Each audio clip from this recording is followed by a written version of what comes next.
और भाई बीडूज एंड बीडीज, पहली बात 5000 सब्स हो चुके हैं, सो ये कुणाल की राय पर सीधा पॉइंट पे आता हूँ। अभी रिसेंटली मैं इंस्टाग्राम लाइव पे था, तो एक बंदे ने सवाल किया मेरे से कि आप कहते रहते हो कि हो सकता है भगवान हो सकता है ना हो। अगर है तो मुझे समझ आ रहा है सब कुछ, पर अगर नहीं है तो ये जो रिलीजन बनाए हैं किसी इंसानों ने अगर बनाए हैं तो क्यों बनाए हैं? क्यों कोई इतना सोफिस्टिकेटेड सोशल इंस्टीट्यूशन बनाएगा? क्यों कोई इतनी तगड़ी इंटेलेक्चुअल एसेट बनाएगा जिसको पूरी दुनिया फॉलो करेगी? कुछ तो रीज़न रहा होगा ना। उसका रीज़न फिर क्या है? अगर भगवान ही नहीं है तो क्या रीज़न है इतना तगड़ा एक सोशल इंस्टीट्यूशन बनाने का?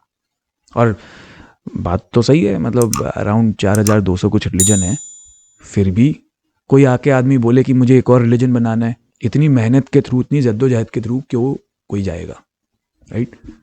बहुत अच्छा सवाल है, बहुत इनोसेंट सवाल है एक्चुअली। ये जो सवाल है ये हर इंसान इससे रिलेट कर पाएगा। क्यों? क्योंकि इसका जो रीज़न है वो हर इंसान के सबकॉन्शियस में बसा हुआ है। रीज़न है एग्जिस्टेंशियल क्राइसिस में। हर इंसान एक एग्जिस्टेंशियल क्राइसिस मोड में रहता है। ये तुम्हारा हो सकता है कॉन्शियस हो, बहुत कम लोग इस चीज़ को लेकर कॉन्शियस होते हैं, लेकिन हर इंसान कहीं ना कहीं सबकॉन्शियसली एक एग्जिस्टेंशियल क्राइसिस में होता है। वो एग्जिस्टेंशियल क्राइसिस क्या है? कि हमारी एग्जिस्टेंस पर एक एक्सपायरी डेट है। कोई ऐसा इंसान नहीं है, पूरी हिस्ट्री के पन्ने आप खोल लो, जिसका खात्मा ना हुआ हो। चाहे वो बहुत बड़ा बादशाह हो, चाहे वो छोटा सा रंग हो, हर इंसान का कोई ना कोई एक्सपायरी डेट है। और आप जिस तरीके से अपने आसपास की एग्जिस्टेंस देखते हो वो सिर्फ वहीं तक सीमित है जब तक आप जिंदा हो।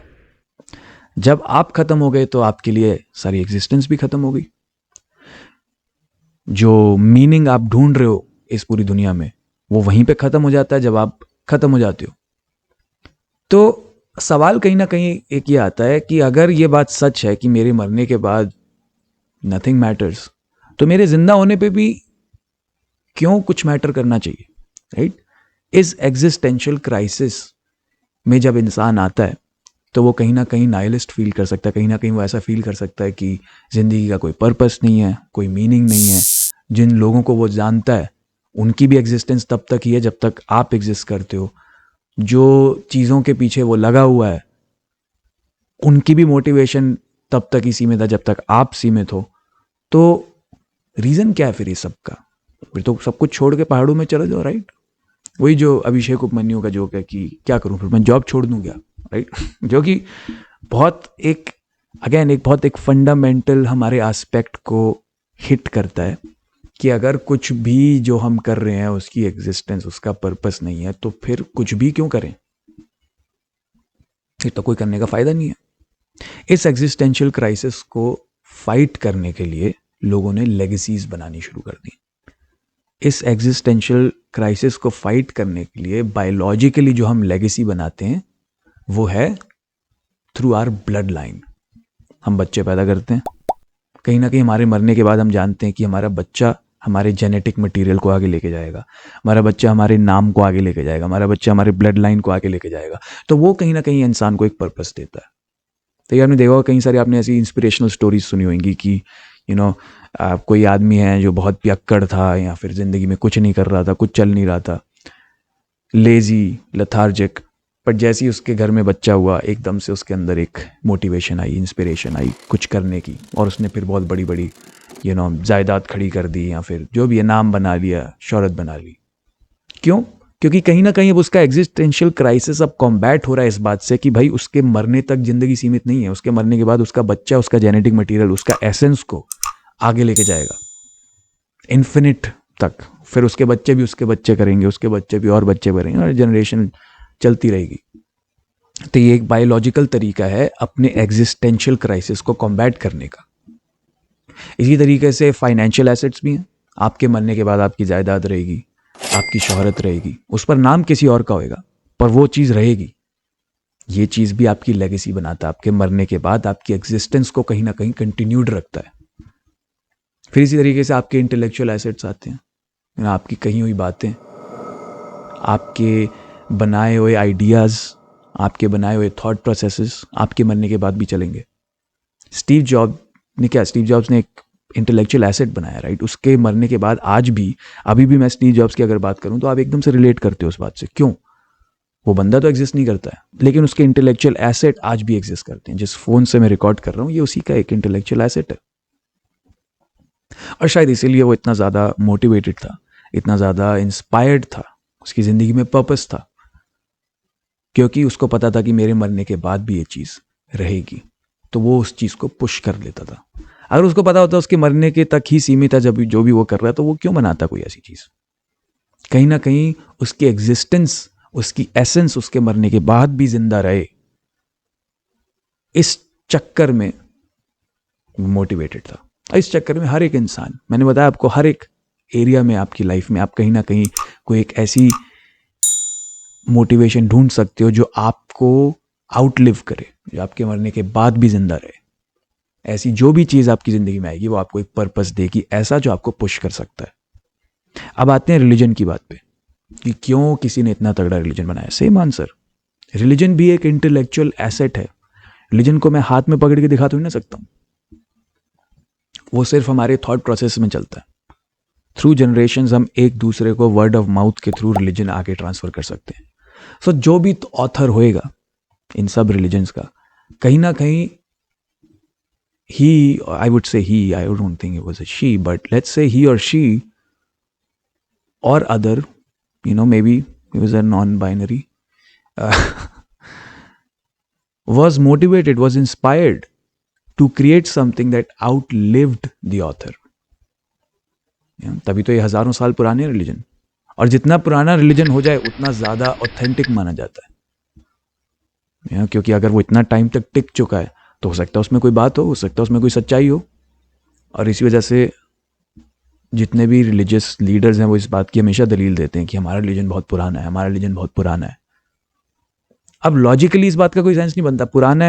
पुराना होने में और ऑथेंटिक होने में फ़र्क होता है, लेकिन उसका पुराना होना ही अगर उसको ऑथेंटिसिटी देता है तो इस चीज़ के साथ लोग स्टिक करते हैं। और इसी वजह से जो भी ऑथर्स रहे होंगे इन रिलीजन के अलग अलग, उन्होंने ये रिलीजन बनाए होंगे ताकि कहीं ना कहीं उनके मरने के बाद भी उनका एसेंस इन रिलीजन के थ्रू जिंदा रहे। और रिलीजन सिंस एक सोशल इंस्टीट्यूशन होता है, उसको आपको फॉलो करना पड़ता है, तो लोग फॉलो करते हैं उस रिलीजन को, और लोगों के थ्रू वो इंसान जिसने वो रिलीजन बनाया वो जिंदा रहता है। उसका नाम तुम्हें ना पता हो, चाहे उसका वजूद तुम्हें शायद ना पता हो, लेकिन सिंस वो रिलीजन जिंदा है तो उसकी एसेंस जिंदा रहती है। Now this is one of the reasons. Obviously multiple faces हैं इस चीज़ के कि क्यों रिलीजन बनाया गया है। मैंने बड़े सारे अलग अलग एस्पेक्ट्स हैं इस बात के। कंट्रोल फैक्टर उसमें बहुत इंपॉर्टेंट है, पॉलिटिकल फैक्टर उसमें बहुत इंपॉर्टेंट है, बड़े सारे फैक्टर्स हैं बहुत इंपॉर्टेंट। बट अगर आप इस बात पे आते हो कि क्यों कोई आदमी ये चीज़ लिखेगा, क्यों कोई आदमी ये चीज़ बनाएगा, तो उसका रीज़न वही है कि क्यों कोई आदमी एक बिजनेस खड़ा करता है जैसे एप्पल जैसा, क्यों कोई आदमी एक लेगेसी बनाता है। ऑनलाइन आजकल बहुत चल रही है ये चीज़, राइट? क्यों कोई आदमी एक चैनल बनाता है, क्यों कोई आदमी कहीं ना कहीं एक आर्ट वर्क बनाता है। मोनालिसा कौन थी हमें नहीं पता, लेकिन उस आर्ट वर्क के थ्रू उसका आर्टिस्ट जिंदा है आज भी। That explains the inspiration behind all these intellectual assets, and religion is also an intellectual asset. और मैं ये कभी नहीं कहता कि religion जो है ये किसी किसी बेवकूफ़ इंसान ने बनाया। बहुत इंटेलेक्चुअली सुपीरियर इंसान ने बनाए हैं जितने भी रिलीजन बनाए हैं, क्योंकि ये छोटी मोटी बात नहीं है इतना तगड़ा एक ऐसा स्कूल ऑफ थॉट बनाना जिसको फॉल्सिफाई करना मुश्किल है।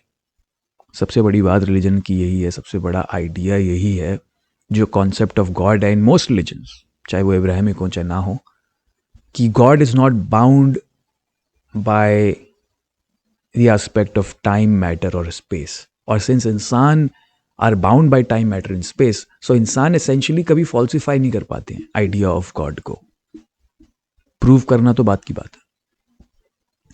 सो कमाल का कॉन्सेप्ट है, कमाल का आइडिया जो कि बनाया गया एक सोशल इंस्टीट्यूशन की तरह लोगों को साथ में जोड़ने के लिए, जो भी रीज़न है, बहुत सारे रीजंस हैं, लेकिन क्यों एक एक अगर उसके आप बुनियाद पे जाओ कि क्यों कोई इंसान इतनी बड़ी जद्दोजहद करेगा ऐसी कोई चीज़ बनाने के लिए, तो उसके पीछे रीज़न है अपने एग्जिस्टेंशियल क्राइसिस के खिलाफ लड़ने के लिए, अपने एग्जिस्टेंशियल क्राइसिस को कॉम्बैट करने के लिए। और हर एक इंसान, मैं भी, आप भी, पूरी दुनिया जो आप जानते हो, कहीं ना कुछ कर रहा है इस एग्जिस्टेंशियल क्राइसिस को कॉम्बैट करने के लिए। और जब वो ये चीज़ नहीं करता है तो अक्सर वो सुसाइडल हो जाता है, तो अक्सर वो डिप्रेशन में चला जाता है, तो अक्सर वो सारे दिशाओं में चला जाता है। जैसे जैसे नाइलिज्म को बहुत गंदा नाम दिया जाता है, मेरे लिए नाइलिज्म गलत चीज़ नहीं है, पर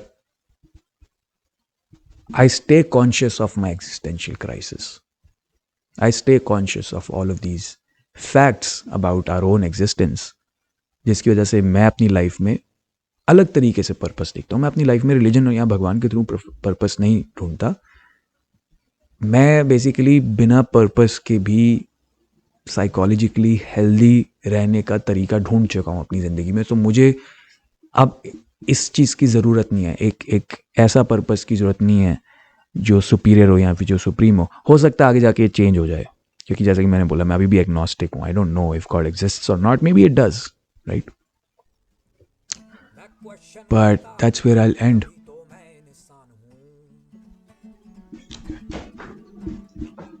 सवाल जो मैं पूछूं तभी तो मैं इंसान हूँ,